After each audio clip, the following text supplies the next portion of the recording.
ओम श्री सरस्वत्यै नमः। नमस्कार। सप्तसप्तत्यधिक-द्विशततमी कक्षा बाह्य प्रयत्न हमारे चल रहे हैं, अर्थात आभ्यंतर प्रयत्न वो जो मुख के अंदर होते हैं और वायु के मुख में पहुंचने से पहले जो प्रयत्न किया जाता है उसे बाह्य प्रयत्न कहते हैं।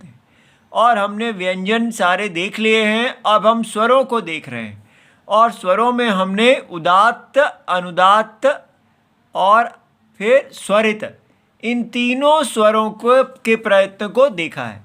और आज स्वरित के ही विषय में एक सूत्र है, तस्य आदितः उदात्तम अर्ध ह्रस्वम 1331। इसको अष्टाध्याय जी में देखते हैं।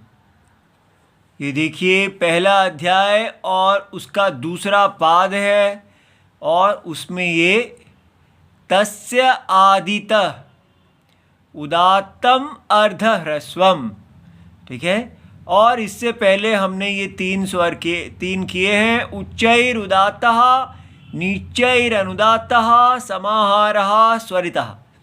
और इन सब में अच से अनुवृत्ति आई है, अचश्च से, ठीक है। तो आज का जो सूत्र है तस्य आदितः, उसमें ये स्वरितः, यहाँ से अनुवृत्ति तो नहीं है लेकिन ये तस्य उसको खींच लेगा, तो तस्य स्वरितस्य ऐसे।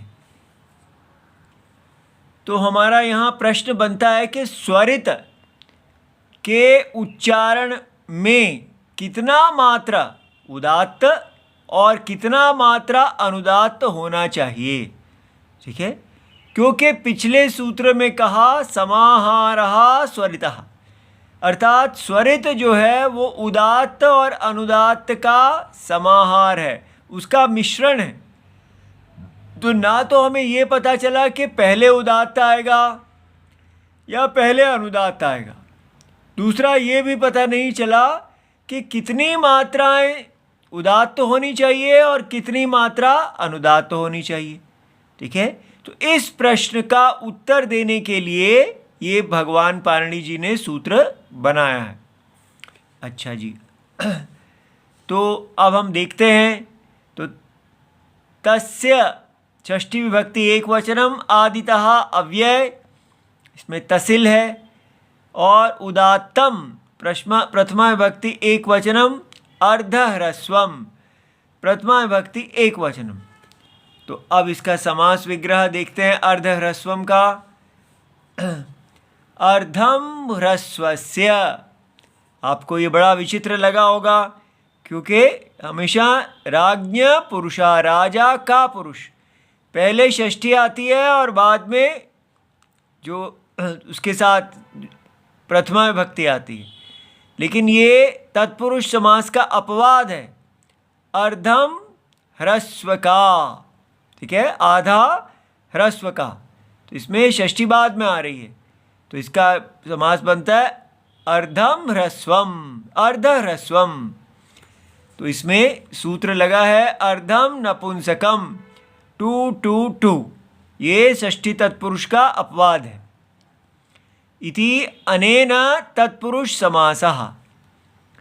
अच्छा जी, तो अर्ध ह्रस्व मात्रम, यहाँ पर अर्ध ह्रस्वम जो है उसमें मात्रच प्रत्यय जो है अत्र, तो वहाँ का ये 4237 सूत्र जो है उसका वार्तिक प्रमाणे लो वक्तव्यः, तो वहाँ पर इसका जो मात्रच का लोप हो गया है, तो इसका अर्थ होगा कि अर्ध ह्रस्व का आधा मात्र, ठीक है, ऐसा। तो आधी मात्रा उसका। अच्छा, आवृत्ति, तो अनुदात्त स्वर समाहारः स्वरिता इति उक्तम। तो पिछले सूत्र में ऐसा कहा गया कि अनुदात्त और अनुदात्त, उदात्त और अनुदात्त, ये जो दो स्वर हैं इन दोनों का समाहारः, इन दोनों का मिश्रण स्वरित कहलाता है। इति उक्तम तत्र न ज्ञायते, वहाँ ये नहीं जाना गया। क्या? कस्मिन् अंशे उदात्तः। किस अंश में उदात्त है? पहले आपको उदात्त बोलना है, पहले अंश में या उत्तर अंश में। कस्मिन् अनुदात्तः।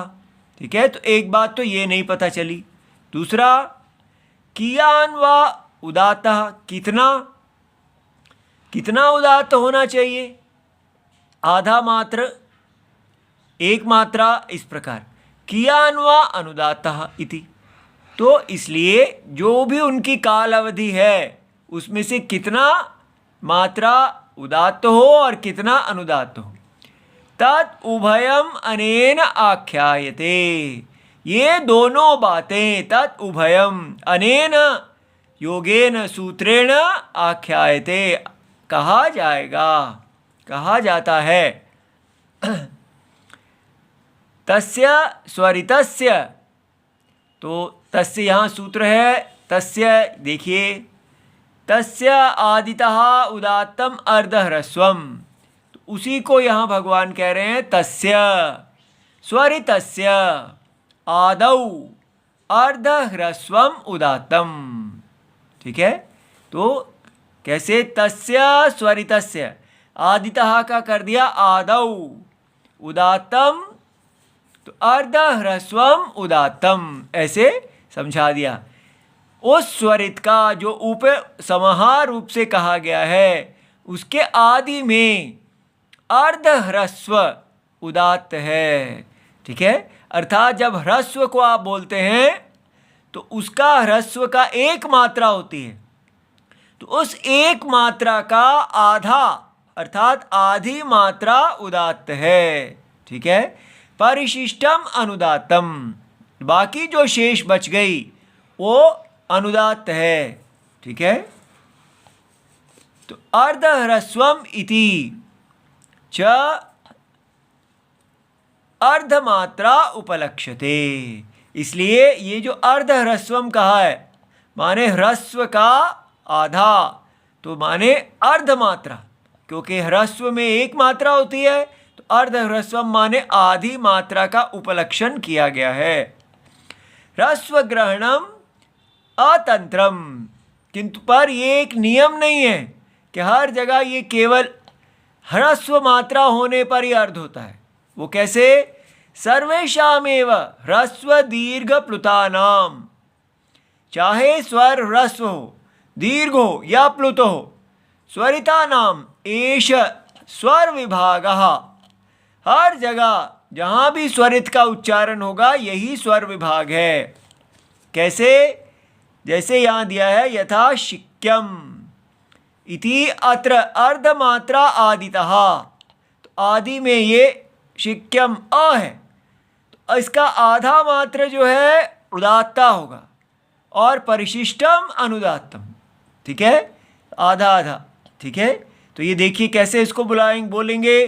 तो हमने देखा है, ये देखिए उच्च भाग से उच्चारण होने वाले उच्चैर उदात्तः नीचैर अनुदात्तः।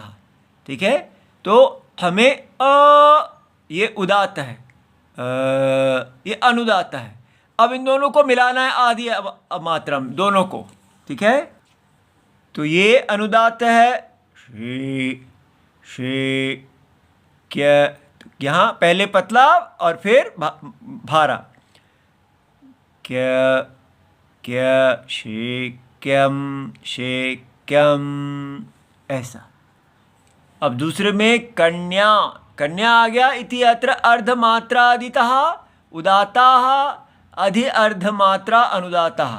अब यहाँ कन्या तो ऊपर है, ये आ है, ये द्विमात्रा है, तो उदात्त अर्धमात्रा होगा, अनुदात्त 1.5 होगा। ठीक है, तो कन्या कन्या, तो ये आ की मात्रा अनुदात्ता 1.5 अधिक हो जाएगा। मानव का ऐसे प्लुत, मानव का इति अत्र अर्धमात्रा आदितः उदात्ताः अर्ध तृतीय मात्रा अनुदात्तः, तो तीसरे का जो आधा है 2.5, तो इसमें आ प्लुत है, 3 मात्रा है, तो आधा मात्रा उदात्ता और 2.5 मात्रा अनुदात्ता। तो जैसे मानव मानव का ऐसे, पहले पतला और फिर भारा। ठीक है। इति सर्वम शिवम प्रणाम।